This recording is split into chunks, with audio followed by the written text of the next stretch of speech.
Hello everyone, welcome back to the channel. Now the moment has arrived where we get to talk about Isla in the Aegis challenge because she is an absolutely godly character. Now I'm going to show you guys two different ways that you can use Isla, although one I prefer much more over the other, but because of this mechanic that this girl has where she can change the color of an opponent and she can change the color of Orochi or Yashiro or Shermie in the Aegis challenge, you can give her the advantage or give the advantage to other characters to do more damage, which is actually pretty cool. That's actually really wild. And I wanted to showcase that a little bit just to show you guys how it does work, right? But I do have her nuts completely maxed on her. No other character has nuts. This is specifically for Isla, but this is the team we're going to be running with. Now, full transparency, guys, having Maki on this first team isn't really much of a benefit. It's going to give us some increased damage, target damage received, but it's not. We're not going to get that Ethereal Energy core passive because you have to use that default. And whenever Maki is playing, whenever these side characters are playing, they're not going to do their default, so we'll never get that huge 525% attack buff, and we're not going to get that 300% to active skills, which is massive. But even without it, even with having a level 90 Maki on this team and just a level 90 Kusanagi, or you could replace Kusanagi with Kin, you could replace him with Psyche, because they're both yellow characters, Guile, all those UE characters, you could easily replace Kusanagi with one of them, or have, two other yellows on the team, because you can actually change the color to a yellow. So let's take a look at the builds on these characters. All right, so this is a card set we're going to be running with on Isla. These are her imprint stones. We all know how the last stone is a paywall stone, which is pretty much bull crap, but we do have her core pretty much jacked up. Her attacks maxed out, her penetration maxed out, her overpowers maxed out, which gives her a higher decreased damage received against these bosses. Momentum gives her more damage. You guys can see all this stuff here. Her Phantom Ultimate is all the way up. And the problem with the first method I'm going to show you guys is that, or the caveat to it, is that you can't use this because whenever you change the color of an opponent, you're just using your UE skill. In order to get the Phantom UE skill, you have to hit your Awaken skill first, change the UE into a Phantom UE skill, and then you're going to get all these buffs that this thing has with the increased strike skill damage that her second skill has and does the most damage with her charge. So that is the caveat to it, but even though that will happen, even though we're not going to get any of these buffs, this is going to be just her raw damage, she actually can do really well. And then I'll show you a run after it where we do use the Phantom UE skill, a much easier method to get it done and get even a better score, at least in my opinion, much more often. And that's pretty much it, guys. And then we'll go over to Maki. Maki, guys, I just got a Rugal set. It really doesn't matter. Honestly, if you really want to set her up really well, what you'd want to do is you'd want to give her some cards that increase target damage received, like the City of Darkness, this set here, if you have it, or if you have this set here, this is also really good. Either one of these sets would be very, very nice to have on any character that you're using with Isla or with any damage dealer that you are playing with. That does make a huge, huge difference. She's just a level 90 character, but she can stay alive for a good while, guys, because she is a UE character. And then we have Kusanagi, who has these cards on him. Oh, and I didn't show you guys the plugins. He has these cards on him. He's going to add some extra support buffs, right?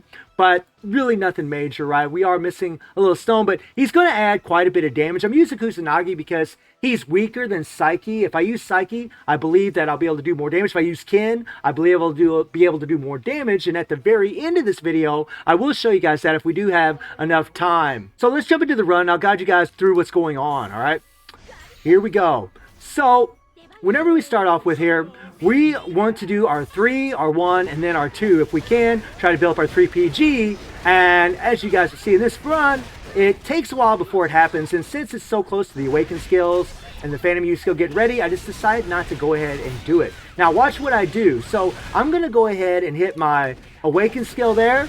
I hit my Phantom UE skill, it changed the color to purple, and you want to make sure that that first skill, the blast skill, hits Orochi. Now this is another caveat to this method, because you can actually miss Orochi and hit Yashiro and turn him purple, and Orochi just still stays the same color, and you don't have the advantage. You have to make sure that Orochi's color is purple, which, as you guys can see, is. So you just have to make sure that you get close to Orochi, hit that one skill after you hit your UE skill. And the very first time that you hit your UE skill, you can change the color of Orochi to purple. Just tap that UE skill one time, and then you're going to hit the one skill to hit Orochi. Make sure you're close enough to him, so hopefully you can change his color. Because if you don't, you have to restart this thing over and over and over. But as you guys can see, the color has changed, and now we're just going to start running through and using our second skill. And as you guys can see, Isla is doing quite well. She is putting out quite a bit of damage, even though she isn't getting any buffs to her.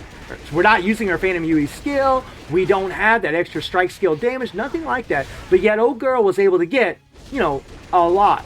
Like, she's got over 8 billion doing it this way. And if I wasn't using Maki on this team, we would do even better. If I was using my Psyche, Ken, and Kusanagi, even with them three, 2 of them on the same team with Isla, I would do even more damage, guys, because we're not really getting the buffs from Maki by using this method. It's only when you switch to Maki and do 5 skills and do her default and then switch back to your damage dealer is when you actually get the buffs. So it's not really making a huge difference. We're not really going to do a whole lot more damage here, guys. I'm going to kind of speed through it a little bit because we really don't do much more. But as you guys can see, we got it done here. We got it done, right? 8.6 billion. Now, right now, Netmarble's gotten pretty damn greedy because in the last video, I made a huge mistake and said that about 3.5 billion per run would be enough. Unfortunately, guys, it looks like it's about 10 billion. So this isn't even high enough score to get all the rewards out of there. But again, if I was using 2 strong yellows with Isla, doing this method, I guarantee I could get that 10 billion. I know I could with enough practice and play. And she is level 80, and I could put a little bit better plugins on her, but her plugins are actually fairly good. Now, I'm going to show you guys a better method of doing this. Now, in this method here, whoever you use on your first team, it really doesn't matter because I'm going to give you a little tip. If you let your characters die early on this first team and you're wanting to use a yellow, because 20 seconds of the first run with Orochi and 20 seconds of the second half of Orochi, a yellow will have the advantage. So if your character's like, I'm going to let them play just on auto, and if they die, guys, it doesn't matter because they're going to, by that time, Orochi will be weak to yellows and you can start doing a lot more damage. So that's exactly kind of what I'm going to be doing. It gives you more time with your yellow characters to get it done. So when you get that middle color, that's kind of how you have to play it out. Now, these guys are playing on auto. I'm not doing this at all. You guys can see the autos on up there. I'm just letting it go, right? I got the 3 PGs and all that off, so Kami's not going to be using it. And I'm doing that because I just want to showcase Isla doing the damage, not everybody else. I'll do another video about Kami, but you know, I want to keep it to Isla, do her as fast as possible because she's the limited character in the banner, right? So we got to make sure that we're representing this girl because she is OP as hell. So I'm going to kind of speed through this, guys. This just stays on auto, blah, blah, blah, blah, blah. We're going to go. There we go. Now, let me back up a little bit right here. So we only did 668 million, right? It's nothing. Here we go. Now, go. And we switch. We're going to go try to get build up Isla's 3 PG. Once there's 8 seconds on the awakened skill, then I usually hit the 3 PG. It really doesn't matter how much time, but what you want is by the time the 3 PG finishes, your skills are ready. Now, we don't have to change the color now, guys. So now what we're going to do is going to hit the awakened skill, 3, 1, and then the 2. I actually missed the 1 there. But as you notice, guys, look at her go, boys. And again, Maki is on this team, and she's not really going to be adding much of anything because she's not going to do her default, guys. She's not going to do it, right? But because we are able to, you know, really plow on the damage with good old Isla, it doesn't really seem to matter a whole lot. I mean, really, Kusanagi alone is making a pretty big difference. Now, I know you guys look at this thinking right now, thinking, man, you know, we need 10 billion. Well, it gets a lot better. I mean, as you guys can see, it gets a lot better. I mean, she's, like I said, guys, this is a much better method. Now, you do also need to make sure that your second skill is, you know, within 3 or 4 character distances away from Orochi, at least. I would say 3 because she doesn't have a tremendous amount of range. Also, her second skill can get interrupted, so sometimes you gotta swing around, move to the other side, which is why I wish they would put hyper armor on her second skill, but it is what it is. See, like right there, we just get interrupted.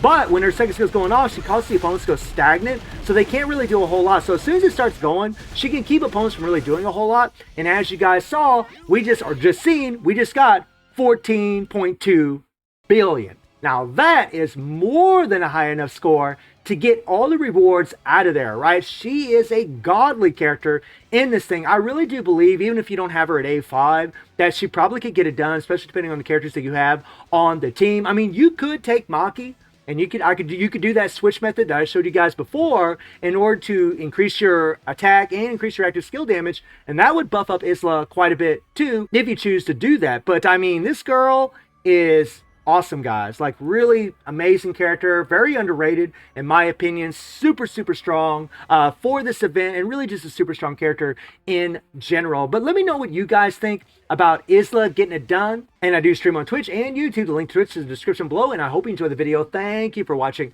Y'all take care and have a good one. See everybody. Take care.